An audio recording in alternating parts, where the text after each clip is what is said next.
Hello সকল YouTube বন্ধুদের মিনুজ kitchen ব্লগের তরফ থেকে অনেক অনেক শুভেচ্ছা। সকলে কেমন আছো? আমি মোটামুটি ভালো আছি। আজ আমি খুব সুন্দর ক্রিস্পি নারকেলের পকোড়া বানিয়ে আপনাদের সামনে এনেছি।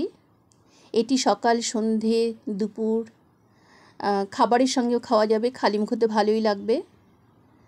আর এত সুন্দর টেস্টি কিভাবে বানিয়েছি সেটি এখন আপনাদেরকে বলবো। পুরো ভিডিওটা দেখবেন। আর ভিডিওতে আমার যদি কোনো ভুলভ্রান্তি হয়ে থাকে অবশ্যই কমেন্টে বলবেন। এটি আমি বানানোর জন্য নিয়েছি একটি বড় আলু থেকে মানে হাফ একটা আলু সেদ্ধ নিয়েছি। আলু সেদ্ধ আপনারা দিতেও পারেন, নাও দিতে পারেন। আমি কিন্তু এটা পুরো নিরামিষ বানিয়েছি, কোনো পেঁয়াজ দিইনি। পেঁয়াজ দিলেও টেস্ট হয়। এই আলুটা আমি হাত দিয়ে ময়েস্ট করে নেব। একদম কিন্তু ময়েস্ট করব না, একটু দানা দানা থাকবে, তাতে ভালো লাগবে। তার মধ্যে দিয়ে দিলাম জোয়ান আর বেকিং সোডা। জোয়ানটা একটু ঝাল ঝাল, জোয়ানের কোনো পকোড়াতে দিলে পরে বেশ ফ্লেভারটা ভালো লাগে। নারকেল কুড়ো দিয়েছি, তার মধ্যে দিয়েছি কাঁচা লঙ্কা, হালকা হলুদ দিয়ে নেব। আর তার মধ্যে দেব নুন। আমি চিনি দেব না, চিনি দিলেও একটু টেস্ট হয়, কিন্তু নারকেলের মধ্যে একটু মিষ্টি ভাব আছে, সেই জন্য আমি চিনি দেব না। তারপরে দিয়ে দেব বেসন, বেসন দেব 2 চামচ, 2 চামচ দেব বড় চামচ দিয়ে। আর তার মধ্যে দেব চালের গুঁড়ো আর বেসন কিন্তু 50-50 হতে হবে, তবেই কিন্তু এটা মানে একটা ক্রিস্পি ব্যাপারটা ভালো মতো আসে। এই যে সবগুলো এখন আমি ভালো মতো মিশিয়ে নিচ্ছি। খুব ভালো মতো মেশাতে হবে। মিশিয়ে আমি একটু কিন্তু মানে নরম করব, বেশি কিন্তু শক্ত করব না। শক্ত করলে পকোড়াটা খেতে শক্ত হবে, ভালো লাগবে না। একটু হালকা জল দিয়ে নেব। জল দিয়ে আমি এটা 10 মিনিট ম্যারিনেট হতে দেব। আর একটু বেশি হলে ভালো হতো, কিন্তু আমি 10 মিনিটই দেব।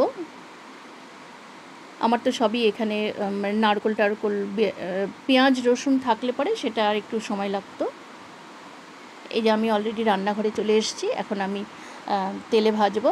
আমি শুধু সাদা তেলে ভাজিনি, একটু সর্ষের তেল দিয়েছি। সর্ষের তেল আমার ভীষণ পছন্দের, এটা আমার ভীষণ ভালো লাগে।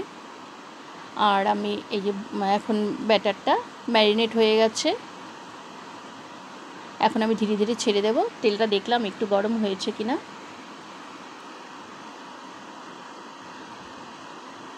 হাই ফ্লেম করে দেব। এখন গরম হয়ে গেছে তেলটা। এই যে ব্যাটারটা এখন আমি দিয়ে দেবো, চামচ দিয়ে দেবো, হাত দিয়ে দেবো না। হাত দিয়ে দিলে পরে একটু আরও অন্যান্য বাসনপত্র ধরতে তখন অসুবিধা হয়, হাত বারে বারে ধুতে হয়। আমি কিন্তু সবগুলো ব্যাটারি এখানে দিয়ে দেবো, একসঙ্গেই দিয়ে দেবো, কারণ কড়াইটা একটু ছড়ানো আছে জন্য স্পেস হয়ে যাবে। আগে কিন্তু পুরো তাতিয়ে নিতে হয়েছে, তবে এই পকোড়াটা কিন্তু লেগে যাবে না। তাতিয়ে না নিলে পরে লেগে যাবে। আর এইভাবে পকোড়াটা ভালো হবে, লেগে গেলে ভেঙে ভেঙে যাবে, ভালো হবে না, একটাও গোটা থাকবে না। দেখুন আমি সবগুলো দিয়ে দিয়েছি, এখানে সবগুলো ধরে গেছে। আমি একটু বড় বড় করে দিয়েছি, ছোট করে দিলেও ভালো হতো। বড় করে দেবার কারণ আমার তাড়াতাড়ি করতে হবে।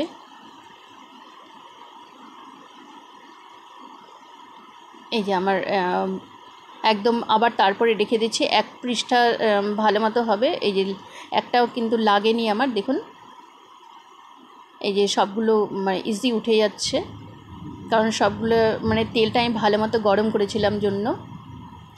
দেখুন সবগুলো গোটা গোটা আছে, গোটা গোটা থাকলে একটু বড়ার স্বাদটা পাওয়া যায় ভালো, ভেঙে গেলে ভালো লাগে না। কখনো কখনো ভেঙে যায়, যদিও কেউ তো ইচ্ছেকৃত ভাঙে না, ওটা কখনো কখনো ভেঙে যায়। দেখুন আমার কিন্তু প্রত্যেকটি পকোড়াই কিন্তু এখানে গোটা গোটা আছে, আর গোটা গোটা থাকলে বেশ ভালো লাগে। আমি এপিট ওপিট করে একটু ব্রাউন করে ভাজবো, ব্রাউন করে ভাজলেই টেস্ট হবে। আমি কিন্তু প্রথমে হাই ফ্লেম দিয়েছিলাম, তারপরে একটু কমিয়ে দিয়েছিলাম, বড়াটা একটু ভালো মতো মচমচে হবে। এই যে দেখুন দেখেই মনে হচ্ছে একটু ফুলেও গেছে আর মুড়মুড়ে হয়ে গেছে। এবার আমি এগুলো তুলে ফেলবো। একদম দেখুন সোনালি কালার হয়ে গেছে, সবগুলো তুলে ফেললাম।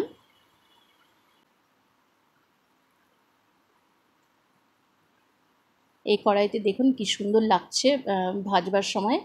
আমার এখন পরিবেশনের পালা। খুব সুন্দর, মানে একদম গোটা গোটা হয়ে আছে, একটাও ভাঙেনি। এখন আমি সার্ভ করছি। সার্ভ করবার সময় দেখুন, মানে বড়াগুলো দেখতে কত সুন্দর লাগছে। সবগুলো একই রকম ভাজা হয়েছে, এপিট ওপিট, সবগুলো সোনালি রঙের।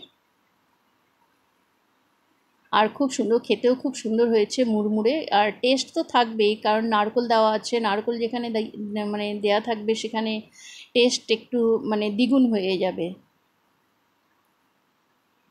আমার মুচমুচে নারকেলের পকোড়া কেমন হয়েছে সকলেই অবশ্যই বলবেন।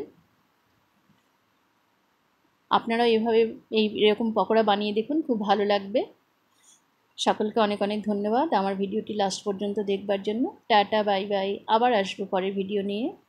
সকলে ভালো থাকবেন, সুস্থ থাকবেন।